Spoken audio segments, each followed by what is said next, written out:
All right, what's up, everyone, and thank you for watching my channel. This is the continuation of the restore of the Four Winds 5,000 28-foot RV. So let me show you where we're at today. So if you look, we are wallless, we are ceilingless.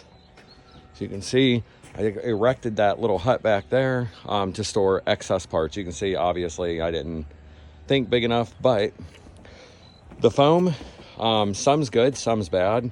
But I'm going to do something a little different with this RV. I don't think I'm going to use the foam. I think I'm going to use some spray and foam. To me, that's just easier, and it provides more structural reinforcements. And then, I mean, on top of that, it's waterproof. It doesn't sweat. And then you don't miss anything. So like with that foam, when you put it back in, you still got, leaks on the sides, where obviously can't set up against these beams or these steel main frames, so you'll get leaks, and then that's where you get your moisture. Okay, as we can see going along here, you can see up here I've got the whole dash ripped out. Now you might ask, why did I have to do that? Well, in order to get to these frames along the sides right here for the front, you can see right up here, it's the frames. In order to get to them frames, you have to take out the dash. So, surprisingly enough though, the dash isn't that hard. It's literally like maybe 10 screws. So, anybody who's gonna attempt it, don't be dissuaded, it's not that difficult. You can see right here, got that one done as well. Truck's all loaded, ready to go to the dump.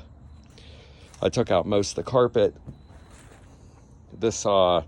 This is the original flooring right here. You can see severe rot. So you got rot here, rot here. This is where the water heater and everything else would have been. So, I mean, I can understand why it would rot there. And you got some rot here. Coming to the back, you got a whole bunch of rot. But I mean, you also got a lot of dry rot as well within this wood.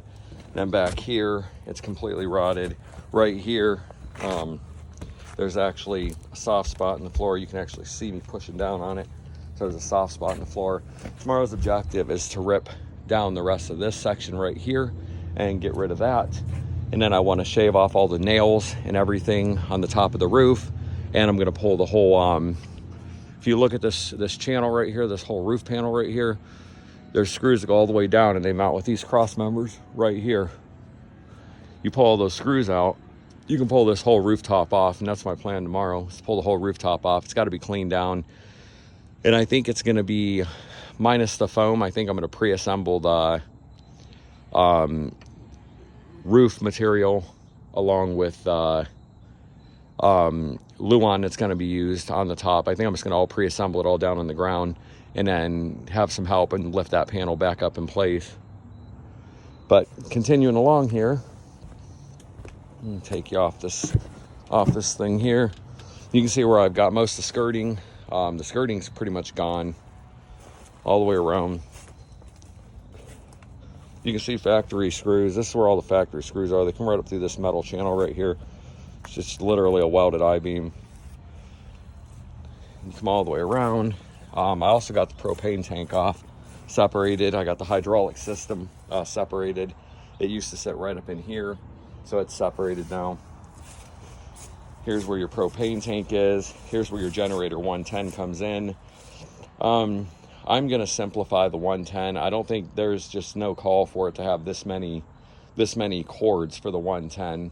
So I'm going to simplify it, because the way this is going to be designed is it's going to be basically solar powered for the whole RV. And it's easier for me to set it up my own way on inverters and everything else. And then the generator is just simply going to be a backup. But there's the propane tank that still will be used again. You come here, here's the sewage waste tank. Come back here. Let me see if you can see it. I don't know where I can get a good picture of it here. So yeah.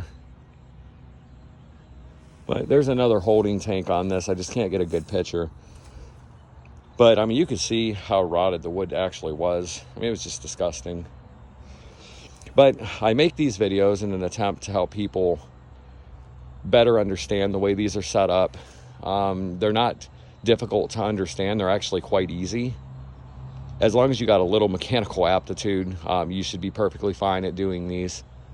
So I make them so people don't get dissuaded. If they find a good deal and they see all the rot and they're like, oh my goodness, I could never do it. Yes, you can. So I'll continue making these videos, and hopefully it helps somebody in the future. If you like my channel, please like, subscribe, and share. Hit the notification bell for all the latest content that I'll update. That way you're one of the first people in line to get it. That being said, I hope everybody has a great day, and thank you again for watching. Bye.